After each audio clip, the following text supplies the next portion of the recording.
আসসালামু আলাইকুম। এটেন বাংলা সংবাদে সবাইকে স্বাগত জানাচ্ছি অনামিকা হাসান পুনম। শুরুতে বিআরবি কেবল সংবাদ শিরোনাম। ভোটের পর ফেব্রুয়ারিতে হবে বিশ্ব ইজতেমা, জানালেন ধর্ম উপদেষ্টা। নির্বাচনের আগে আইন শৃঙ্খলা পরিস্থিতির ঝুঁকি বিবেচনায় সরকারের সিদ্ধান্ত।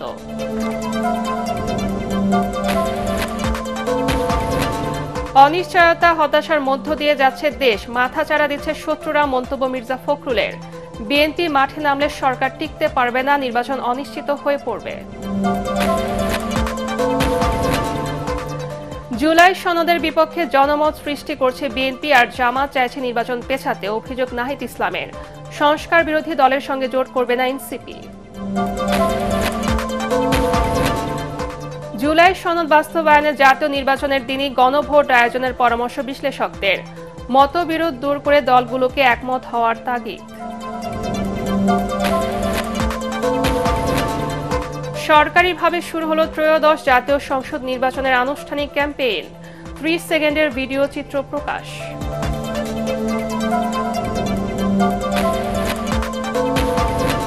এবং জুলাই গণ অভ্যুত্থানে মানবতা বিরোধী অপরাধের 2 মামলায় হাসানুল হক ইনু এবং আওয়ামী লীগ নেতা হানিফ সহ 4 জনের বিচার শুরু। শুনছিলেন বিআরবি কেবল সংবাদ শিরোনাম, এবারে বিস্তারিত। ভোটের কারণে পিছিয়ে যাচ্ছে এবারে বিশ্ব ইজতেমা। ফেব্রুয়ারিতে নির্বাচনের পর সুবিধাজনক সময় ইজতেমা হবে বলে জানিয়েছেন ধর্ম উপদেষ্টা ডক্টর আফম খালিদ হোসেন। সচিবালয়ে মাওলানা জুবায়ের ও মাওলানা সাদপন্থীদের সাথে বৈঠক শেষে উপদেষ্টা বলেন, ভোটের নিরাপত্তা, আইন শৃঙ্খলা বাহিনীর ব্যস্ততার কারণে এই সিদ্ধান্ত নেওয়া হয়েছে। তিনি জোর দিয়ে বলেন, ফেব্রুয়ারিতে নির্বাচন হবে, কোনো কারণে পিছিয়ে গেলে ইজতেমার তারিখ পরে নির্ধারণ করা হবে। ধর্ম উপদেষ্টা বলেন, সরকারের সাথে রাজনৈতিক দলগুলোর দূরত্ব নেই, কিছু ভুল বোঝাবুঝি ছিল, এখন সবার সাথে সুসম্পর্ক রক্ষা করছে হাইকমান্ড। ভারতের প্রখ্যাত ইসলামী স্কলার্স ডাক্তার জাকির নায়েকের বাংলাদেশে আসার বিষয়ে সাংবাদিকদের প্রশ্নের জবাবে উপদেষ্টা বলেন, তার আসার বিষয়ে সিদ্ধান্ত দেবে পররাষ্ট্র ও স্বরাষ্ট্র মন্ত্রণালয়। আমরা তাবলীগ জামাতের আইন শৃঙ্খলা রক্ষাকারী বাহিনী নির্বাচন নিয়ে এখন ব্যস্ত, ইলেকশনের আমেজ শুরু হয়েছে। তো ইজতেমা করতে গেলে অনেক মানুষের সমাগম, ল এনফোর্সমেন্ট এজেন্সির ইনভলভমেন্ট আছে। তো আমরা সিদ্ধান্ত নিয়েছি ইজতেমা হবে ইলেকশনের পরে। নির্বাচন যদি ফেব্রুয়ারির প্রথম 15 দিনের ভিতরে হয়, তাহলে রমজানও তার হচ্ছে না, রমজানের পরেই হতে হবে। দেশ এক অনিশ্চিত সময় পার করছে, নানাভাবে অস্থিরতা সৃষ্টির চেষ্টা চলছে অভিযোগ করে জনগণকে সতর্ক থাকার আহ্বান জানিয়েছেন বিএনপি মহাসচিব মির্জা ফখরুল ইসলাম আলমগীর। নয়াপল্টনের ব্রিফিংয়ে তিনি বলেন, বাংলাদেশের শত্রুরা সামাজিক যোগাযোগ মাধ্যম ব্যবহার করে নানা অপতথ্য ছড়িয়ে দেশে বিশৃঙ্খলা সৃষ্টি করতে চাইছে। আরেক অনুষ্ঠানে বিএনপির স্থায়ী কমিটির সদস্য গয়েশ্বর চন্দ্র রায় বলেন, বিএনপি মাঠে নামলে এই সরকার টিকে থাকতে পারবে না। মইনুল হাসানের রিপোর্ট। 1975 সালের পট পরিবর্তনের পর সিপাহী জনতার অভূতপূর্ব ঐক্যের মাধ্যমে বন্দি দশা থেকে মুক্ত হয়ে বাংলাদেশের রাজনীতিতে আবির্ভূত হন জিয়াউর রহমান বীরুত্তম। তারপর থেকেই দিনটিকে ঐতিহাসিক বিপ্লব ও সংহতি দিবস হিসেবে পালন করে আসছে বিএনপি। নয়াপল্টনে মহাসচিব মির্জা ফখরুল ইসলাম আলমগীরের সভাপতিত্বে যৌথ সভায় 10 দিনের কর্মসূচির মধ্য দিয়ে এবারের 7 নভেম্বর পালনের সিদ্ধান্ত নিয়েছে বিএনপি। তারপরে ইতিহাস হচ্ছে বাংলাদেশের সফলের ইতিহাস। শহীদ প্রেসিডেন্ট জিয়া রহমান এই রাজনৈতিক অঙ্গনের যখন কেন্দ্রবিন্দুতে এসে পৌঁছান এবং তিনি অতি দ্রুত বাংলাদেশের বাইরে যে চেহারা ছিল, সকলে যে বাংলাদেশকে বলতে একটা বটনলেস বাস্কেট, সেই বটনলেস বাস্কেট থেকে তিনি তাকে তুলে নিয়ে এসে সত্যিকার অর্থে একটা সম্ভাবনার একটা দেশ হিসাবে তাকে চিহ্নিত করতে সক্ষম হন। 7 নভেম্বর 2025 শুক্রবার বেলা 3টায় নয়াপল্টন বিএনপি কেন্দ্রীয় কার্যালয়ের সামনে থেকে র্যালি অনুষ্ঠিত হবে। সংবাদ সম্মেলনে মহাসচিব মির্জা ফখরুল ইসলাম আলমগীর অভিযোগ করেন, দেশি বিদেশি শক্তি বাংলাদেশে বিশৃঙ্খলা সৃষ্টির চেষ্টা করছে। আজকের যে রাজনৈতিক প্রেক্ষাপট, যখন একটা মানুষ অনিশ্চয়তার হতাশার মধ্যে চলে যাচ্ছে এবং প্রত্যেকটি মানুষ বারবার চিন্তা করছে কি হবে, কি হতে পারে। আমরা দেখছি যে বাংলাদেশের শত্রুরা তারা আবার মাথা চারা দিয়ে উঠতে শুরু করেছে, মাথা তুলে উঠতে শুরু করেছে। আমরা দেখছি যতই সময় যাচ্ছে ততই বাংলাদেশে একটা অ্যানার্কিক সিচুয়েশন, একটা পুরোপুরি একটা নৈরাজ্য সৃষ্টি করার অপচেষ্টা চলছে। এর আগে বিএনপি পন্থী চিকিৎসকদের সংগঠন ডক্টরস অ্যাসোসিয়েশন অফ বাংলাদেশ ড্যাবের নবনির্বাচিত নেতাদের নিয়ে দলের প্রতিষ্ঠাতা সাবেক রাষ্ট্রপতি জিয়াউর রহমানের সমাধিতে শ্রদ্ধা নিবেদন করেন বিএনপির স্থায়ী কমিটির সদস্য গয়েশ্বর চন্দ্র রায়। পরে সাংবাদিকদের কাছে তিনি অভিযোগ করেন ঐকমত্য কমিশন জাতির সাথে প্রতারণা করেছে। জাতির সাথে এই 7 জন কমিশনার যে প্রতারণা করছে, ধোঁকা দেওয়ার চেষ্টা করছে, বোকা বানানোর চেষ্টা করছে, এটা সাধারণ মানুষও বুঝছে। আমরা যেহেতু একটা সুষ্ঠু অবাধ নির্বাচন চাই, তাই হয়তো যেভাবে প্রতিবাদ করার কথা আমাদের পক্ষ থেকে, আমরা সেভাবে প্রতিবাদ করছি না। কারণ আমরা যদি প্রতিবাদ করি বা আমরা যদি মাঠে নামি, তাতে সরকার টিকে থাকবে কিনা সন্দেহ আছে। আর সরকার যদি টিকে না থাকে তো বাংলাদেশের নির্বাচন অনিশ্চিত হবে। গয়েশ্বর রায় দাবি করেন সুষ্ঠু ও নিরপেক্ষ নির্বাচন হলে বিএনপি বিপুল ভোটে জয়ী হয়ে সরকার গঠন করবে। মইনুল আহসান, এটিএন বাংলা, ঢাকা। বিএনপি মৌলিক সংস্কারে বাধা দিচ্ছে আর জামাতের কর্মকাণ্ড নির্বাচন পেছানোর শঙ্কা সৃষ্টি করছে বলে অভিযোগ করেছেন জাতীয় নাগরিক পার্টি এনসিপির আহ্বায়ক নাহিদ ইসলাম।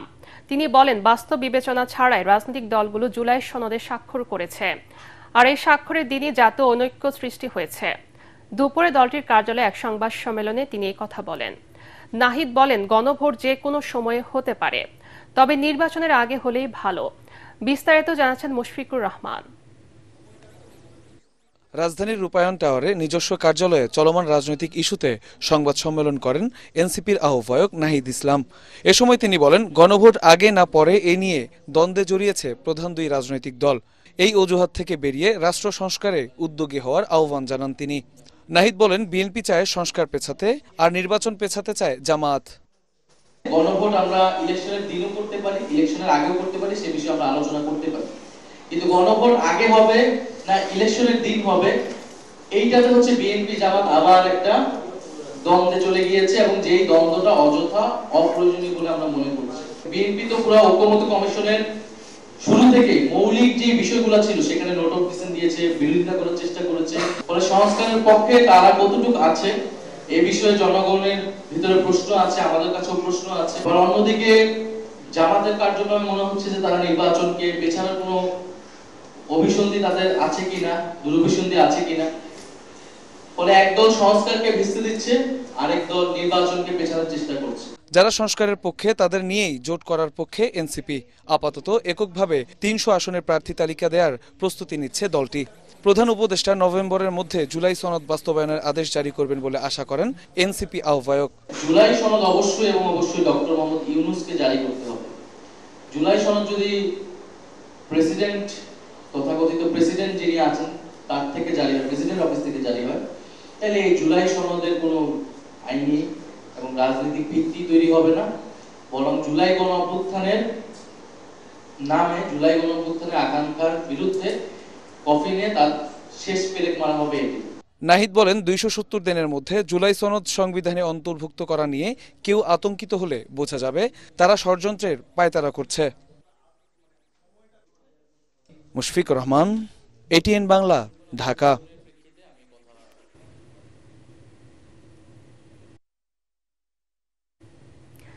জুলাই সনদ বাস্তবায়নে জাতীয় নির্বাচনের দিনই গণভোট আয়োজনের সরকারকে পরামর্শ দিয়েছেন বিশ্লেষকরা। তারা বলছেন, কমিশন যেহেতু সরকারকে গণভোট আয়োজনের সময় নিয়ে স্বাধীনতা দিয়েছে, সেহেতু বিশৃঙ্খলা এড়াতে সরকার জাতীয় সংসদ নির্বাচনের দিনই এই আয়োজন করতে পারে।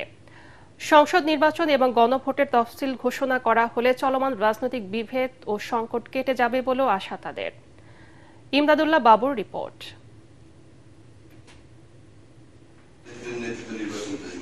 জুলাই সনদে সংবিধান সংস্কারে আনা প্রস্তাবগুলো পাশ হবে কি না এ নিয়ে জনগণের মতামত যাচাই করবে সরকার, যে প্রক্রিয়াকে বলা হচ্ছে গণভোট।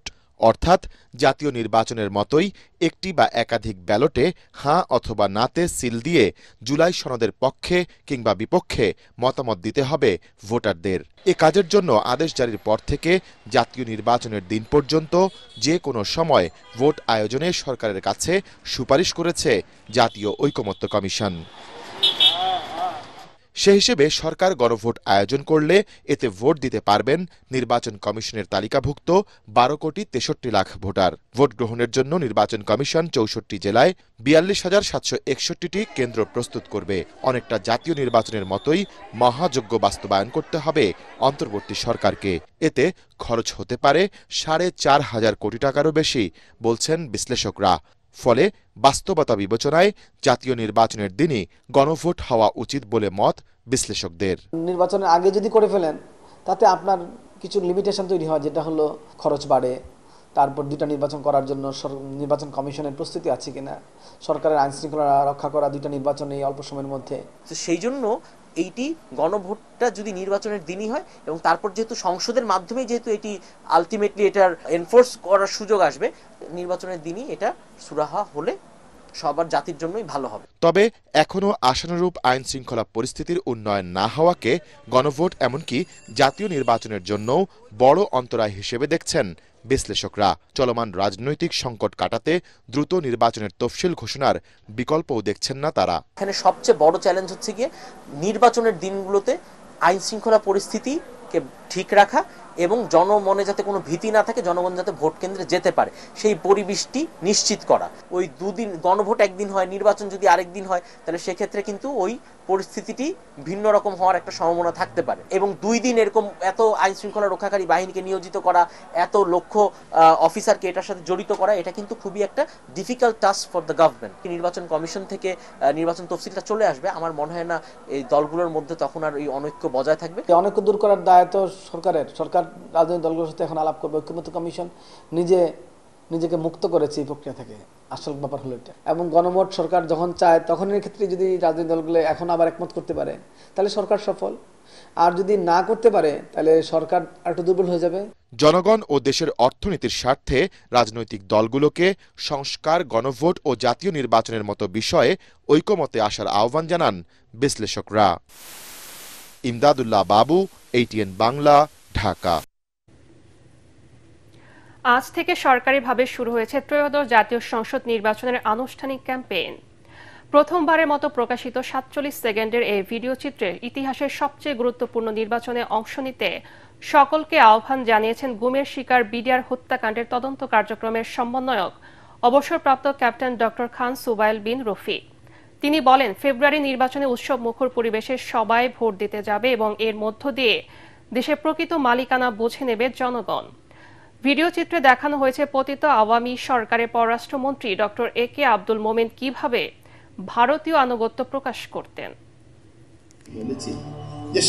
আমি ভারতে গিয়ে যেটি বলেছি যে শেখ হাসিনাকে টিকে রাখতে হবে, সেই জন্য শেখ হাসিনা টিকে রাখার জন্য যা যা করার আমি ভারতবর্ষ সরকারকে সেটা অনুরোধ করেছি। সেই সব অধ্যায় পেছনে ফেলে বাংলাদেশ আজ ইতিহাসের সবচেয়ে গুরুত্বপূর্ণ নির্বাচনের সামনে। কারণ এই নির্বাচনের মাধ্যমে আপনাকে আপনার দেশের দখল বুঝে নিতে হবে। নির্বাচন 2026, দেশের চাবি আপনার হাতে। আপনার ভোটটি আপনি দিয়ে নির্ধারণ করুন কেমন বাংলাদেশ দেখতে চান।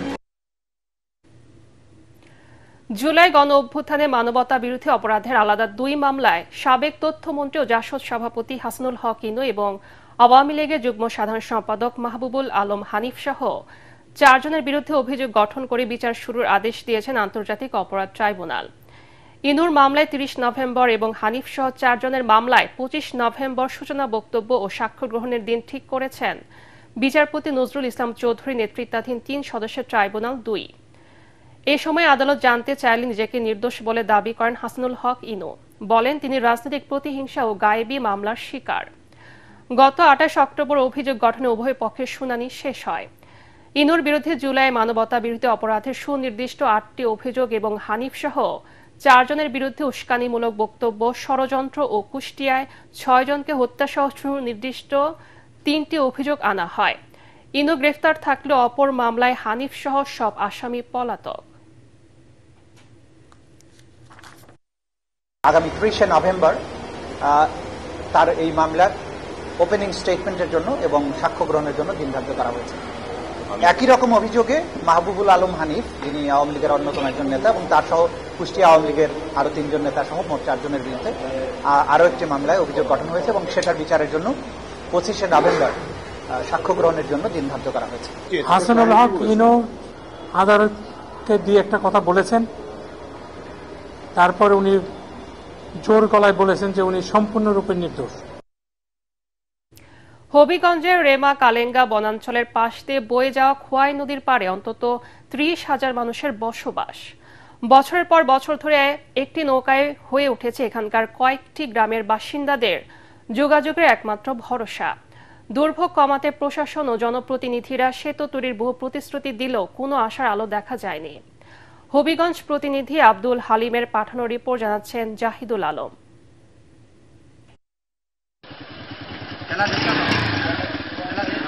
স্কুল, বাজার কিংবা হাসপাতাল, প্রয়োজন যাই হোক না কেন, হবিগঞ্জের চুনারুঘাট উপজেলার রেমা কালেঙ্গা বনাঞ্চল ও চা বাগান এলাকার বাসিন্দাদের যোগাযোগের একমাত্র ভরসা এসব ছোট নৌকা।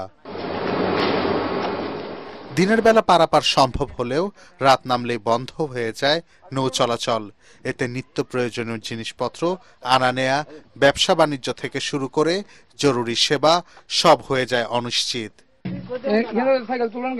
বছরের পর বছর ধরে এখানে একটি স্থায়ী ব্রিজ নির্মাণের দাবি জানিয়ে আসছেন স্থানীয়রা।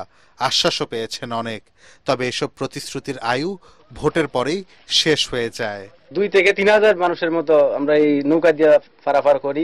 আমরা এক ছোটকাল থেকে এখানে যাই আসি, কিন্তু অনেক কষ্ট হয়। ময়নাবিল থেকে কত কষ্ট করে আসি, তারপরে তাই দাঁড়ায় থাকি, আবার কত কষ্ট করে এই পার যাই। টাকাটাও দেই, এত কষ্ট সীমা নাই। আমরা একটা ব্রিজের দরকার, এটাই আমরা একটা চাই। ব্রিজটা হইলে আমরা লেখাপড়ি হইব, একটা মেডিকেল একটা রোগী যদি হয় রোগীটা আমরা নিতে পারবো। যদিও দ্রুত ব্রিজ নির্মাণের প্রস্তাবনা সংশ্লিষ্ট দপ্তরে পাঠানো হয়েছে বলে দাবি করেন স্থানীয় জনপ্রতিনিধি। এখানে একটা ব্রিজের জন্য আমরা নিজেরা খুবই তৎপর, আমরা বিভিন্ন সময় চেষ্টা করছি। মানুষের কষ্ট লাঘবে দ্রুত সেতু নির্মাণের ব্যবস্থা নেওয়া হবে বলে জানান ইউএনও। আমরা সরেজমিনে পরিদর্শন করে সরকারের সংশ্লিষ্ট ডিপার্টমেন্টের সাথে যোগাযোগ রক্ষা করে মানুষের চলাচলে যেন কোনো সমস্যা না হয় সে বিষয়ে আমরা কার্যকর পদক্ষেপ গ্রহণ করব। শুধুমাত্র একটি ছোট ব্রিজ বদলে দিতে পারে গোটা এলাকার স্বপ্ন ও সম্ভাবনার গল্প। সেই প্রতীক্ষায় রেমা কালেঙ্গা বনাঞ্চল ও চা বাগানের বাসিন্দারা। Bureau report, ATN Bangla. Dhaka বিশ্ববিদ্যালয়ের শিক্ষিকা শেহরিন মোনামিকে কটূক্তি করার প্রতিবাদে রাতে মশাল মিছিল বের করে শিক্ষার্থীরা। হলপাড়া থেকে বের হয়ে রাজু ভাস্কর্যের সামনে গিয়ে শেষ হয় মিছিল। এ সময় শিক্ষার্থীরা বলেন, নারীদের সম্মান নিশ্চিত করতে হবে, নিপীড়কের কোনো অবস্থান ঢাকা বিশ্ববিদ্যালয়ে হবে না। অবিলম্বে কটূক্তিকারী মোস্তফা খন্দকারকে গ্রেফতারের দাবি জানান ডাকসু হল সংসদের কেন্দ্রীয় নেতারা।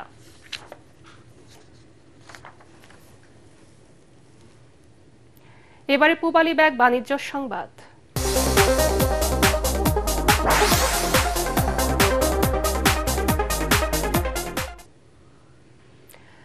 জয়পুরহাটে বাণিজ্যিকভাবে পানি ফল চাষ করে ব্যাপক সাড়া ফেলেছেন কৃষকরা। সারা বছর পানি জমে থাকায় নিচু জমিতে তেমন কোনো ফসলের চাষ না হয় এই সুযোগ কাজে লাগিয়েছেন তারা। কম খরচে বেশি লাভ হয়, এখন অনেকেই ঝুঁকছেন পানি ফল চাষে। জয়পুরহাট প্রতিনিধি রফিকুল ইসলাম রফিকের রিপোর্ট জানাচ্ছেন জাহিদুল আলম। জয়পুরহাটের বিভিন্ন এলাকায় নিচু জমিতে সারা বছর পানি জমে থাকায় তেমন কোনো ফসলের চাষ হয় না। এই জমিগুলোই কাজে লাগিয়েছেন অর্ধশতাধিক কৃষক। তারা বাণিজ্যিকভাবে চাষ করেছেন পুষ্টিগুণে ভরপুর পানি ফল। এই ফল চাষে খরচ একেবারেই কম। প্রথমে অল্প কিছু জমিতে চাষ শুরু হলেও লাভ বেশি হওয়ায় এখন ছড়িয়ে পড়েছে এই ফলের চাষ। কৃষকরা জানান, প্রতি বিঘা জমিতে মাত্র 6 থেকে 7 হাজার টাকা খরচ করে পানি ফল বিক্রি হচ্ছে প্রায় 40,000 টাকা পর্যন্ত। 100 বিঘা মাটি কোনো আবাদ হয় না, পানি বাড়ায় না, ডোবা মাটি। প্রায় বছর চারেক তো আমরা পানি ফল আবাদ করেছি, সুন্দরভাবে আমাদের সংসার চলছে। যদি 1000 টাকা মন পান তবুও মনে করেন যে আপনার 40,000 টাকা বেচা হবে। জেলা কৃষি অফিস জানায় এবার জেলায় প্রায় 20 হেক্টর জমিতে পানি ফলের চাষ হয়েছে। এ বিষয়ে সহযোগিতার আশ্বাস তাদের। আমাদের কৃষি মন্ত্রণালয়ের পক্ষ থেকে আমরা উদ্যোগ নিব যাতে এটা লাভজনক পর্যায়ে বা বাণিজ্যিকভাবে কৃষক ভাইরা ভবিষ্যতে চাষ করতে পারে। পতিত জমি ফেলে না রেখে পানি ফল চাষ গ্রামীণ অর্থনীতিতে গুরুত্বপূর্ণ ভূমিকা রাখবে, এমনটাই মনে করছেন সংশ্লিষ্টরা। Bureau report, ATN Bangla. Al Arafah Islami Bank অর্থ সংবাদ।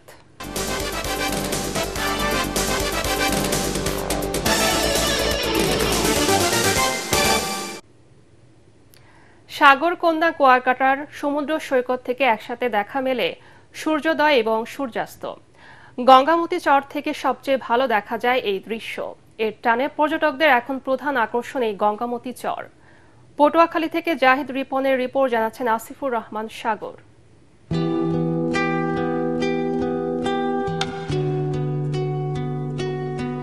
কুয়াকাটার 0 পয়েন্ট থেকে মাত্র 13 কিলোমিটার দূরে সৌন্দর্যের বেলাভূমি চর গঙ্গামতি। সমুদ্র আর বনের অপার রহস্যের হাতছানি দেয় এই চর, যেখানে দাঁড়িয়ে একই সাথে উপভোগ করা যায় সূর্যোদয় ও সূর্যাস্ত। শুধু তাই নয়, ইচ্ছে হলে সৈকত সংলগ্ন জঙ্গলও ঘুরে দেখা যায়। পর্যটকদের জন্য কোনো অবকাঠামো গড়ে না ওঠায় প্রকৃতিকে নিবিড়ভাবে উপভোগের সুযোগ মেলে। অ্যাডভেঞ্চার প্রিয় পর্যটকদের তাঁবুটা নিয়ে বিচ ক্যাম্পিং করার জন্য সবচেয়ে নিরাপদ স্থানও এই চর গঙ্গামতি। এখানের যে একটা পরিবেশ, সেটা সুইজারল্যান্ডের থেকে কোনো অংশে কম না, যতটা আমরা ছবিতে দেখছি ঠিক ওই রকমেরই একটা ভাইব পাওয়া যায়। এসে দেখলাম এখানে একটা লেক আছে, আবার পাখি আছে, নিরিবিলি জায়গাটা এসে আমার খুব ভালো লাগছে। এখানে এসে আসলেই মনটা ভরে গেল, অভূতপূর্ব।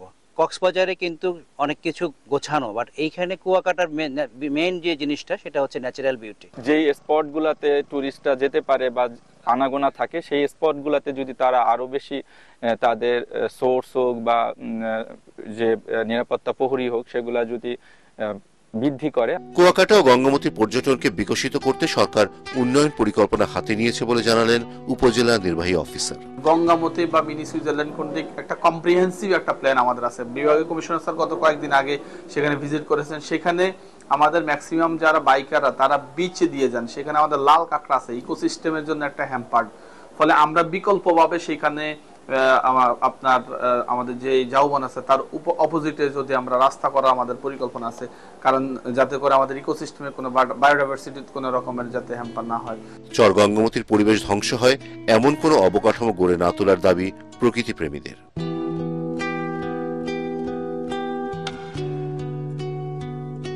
Bureau report, ATN Bangla. এবারে খেলার খবর।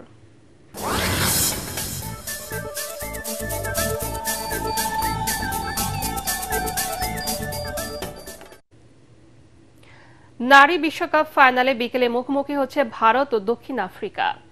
মুম্বাইয়ে ডিওয়াই পাতিল স্পোর্টস একাডেমিতে ম্যাচটি শুরু হবে 3:30টায়। দু দলের সামনে সুযোগ প্রথমবারের মতো শ্রেষ্ঠত্ব অর্জন করা। 2005 ও 2017 সালের ফাইনালে খেললেও শিরোপা জিততে পারেনি ভারত। এবার সেমিফাইনালে অস্ট্রেলিয়ার 339 রান তাড়া করে জয় নিয়ে মাঠ ছাড়ে স্বাগতিকরা। অন্যদিকে ইংল্যান্ডকে 125 রানের বড় ব্যবধানে হারিয়ে প্রথমবারের মতো নারী ওয়ানডে বিশ্বকাপের ফাইনালে উঠে দক্ষিণ আফ্রিকা। ওয়ানডেতে এখন পর্যন্ত 34 বার মুখোমুখি হয়েছে ভারত ও দক্ষিণ আফ্রিকা। এর মধ্যে ভারত জিতেছে 20 ম্যাচে এবং দক্ষিণ আফ্রিকায় জয় 13 ম্যাচে, একটি ম্যাচ পরিত্যক্ত হয়। টি-20 ক্রিকেট থেকে অবসরের ঘোষণা দিলেন নিউজিল্যান্ডের তারকা ব্যাটসম্যান কেন উইলিয়ামসন। তবে সাবেক এই অধিনায়ক ঠিকই ওয়ানডে ও টেস্ট খেলা চালিয়ে যাবেন। 2011 সালে অভিষেক হওয়ার পর 35 বছর বয়সী উইলিয়ামসন 93টি টি-20 ম্যাচ খেলেছেন। 33.44 গড়ে 2575 রান করেন। তাছাড়া কিউইদের হয়ে 75 ম্যাচে অধিনায়কত্ব করেন উইলিয়ামসন। 2021 বিশ্বকাপের ফাইনালে তুলেছিলেন দলকে। ভ্যালেন্সিয়াকে 4-0 গোলে হারিয়ে লা লিগা পয়েন্ট টেবিলে শীর্ষ স্থান মজবুত করেছে রিয়াল মাদ্রিদ। সান্তিয়াগো বার্নাবোতে 19 মিনিটে কিলিয়ান এমবাপ্পের গোলে এগিয়ে যায় জাভি আলোনসোর দল। 31 মিনিটে ব্যবধান দ্বিগুণ করেন এই ফ্রেঞ্চ স্ট্রাইকার। আক্রমণ এবং বল দখলে এগিয়ে থাকা মাদ্রিদের ক্লাবটি প্রথমার্ধের শেষ মিনিটে 3-0 গোলে লিড নেয় জুড বেলিংহামের গোলে। এরপর আলভারো ক্যারাসাস ভ্যালেন্সিয়ার জালে চতুর্থবার বল পাঠান। এই জয় 23 পয়েন্ট নিয়ে দ্বিতীয় স্থানে থাকা ভিয়ারিয়ালের চেয়ে 7 পয়েন্টে এগিয়ে গেল রিয়াল মাদ্রিদ। শেষ করার আগে বিআরবি কেবল সংবাদ শিরোনাম আরেকবার। ভোটের পর ফেব্রুয়ারিতে হবে বিশ্ব ইজতেমা, জানালেন ধর্ম উপদেষ্টা। নির্বাচনের আগে আইন শৃঙ্খলা পরিস্থিতির ঝুঁকি বিবেচনায় সরকারের সিদ্ধান্ত।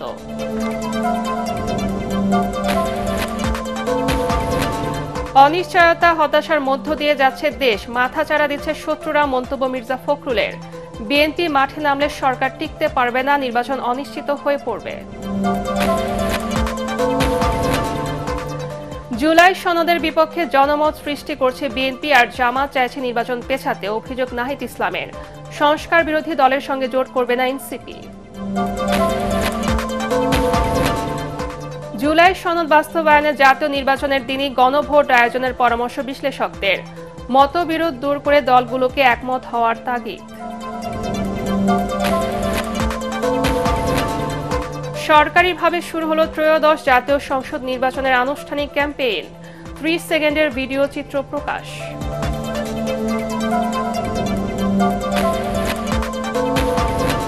এবং জুলাই গণ অভ্যুত্থানে মানবতা বিরোধী অপরাধের 2 মামলায় হাসানুল হক ইনু এবং আওয়ামী লীগ নেতা হানিফ সহ 4 জনের বিচার শুরু।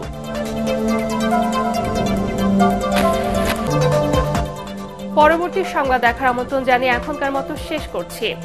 ATN বাংলা সংবাদ ইউটিউবে দেখতে ব্রাউজ করুন YouTube/ATN বাংলা নিউজ। ধন্যবাদ সবাইকে।